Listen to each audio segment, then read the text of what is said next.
ప్రభుత్వం చేసిందని ఆయన చెప్పకూడదు. అది అల్లు అర్జున్ గారు మరి ఇలా జరగడం మాకు కూడా బాధాకరంగానే ఉంది. స్వయంగా మాకు ఏదో రకంగా బంధువు కూడా అవుతాడు. అయినా కూడా మరి కోర్టు వాళ్ళకి బెయిల్ ఇవ్వడం చాలా సంతోషము. ఎందుకంటే అల్లు అర్జున్ గారు జాతీయ స్థాయిలో ఈరోజు తెలంగాణ పేరు కానీ ఆంధ్రప్రదేశ్ ఉమ్మడి రాష్ట్ర పేరుని ప్రతిష్టని మరి ఇంటర్నేషనల్ వ్యాప్తంగా కూడా మంచి పేరు తెచ్చినటువంటి వ్యక్తి కాబట్టి కొంచెం మాకు కూడా బాధ కలిగింది ఆ సీక్వెన్స్లో.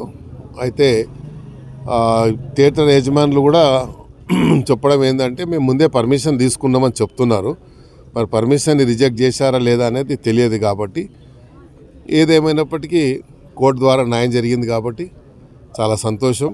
మరి జరిగిన దానికి మాకు కూడా కొంచెం బాధగా ఉంది. ఎందుకంటే అంతా నేషనల్ అవార్డు విన్నరే కాదు, ఆయన జాతీయ స్థాయిలో అంతర్జాతీయ స్థాయిలో ఈరోజు మరి అల్లు అర్జున్ గారు వల్ల తెలంగాణ పౌరుడిగా ఉమ్మడి రాష్ట్ర పౌరుడిగా ఇంత పేరు తెచ్చినటువంటి వ్యక్తి కాబట్టి మనందరికీ గర్వకారణమే. అంత మంచి మరి ఈరోజు పాన్ ఇండియా అనకూడదు, ప్రపంచం అనొచ్చు, మనము వరల్డ్ అనొచ్చు. ఎందుకంటే ప్రపంచవ్యాప్తంగా ఈయన యొక్క చిత్రాన్ని చూసిందని మనం మీడియా ద్వారా చూస్తూ ఉన్నాం.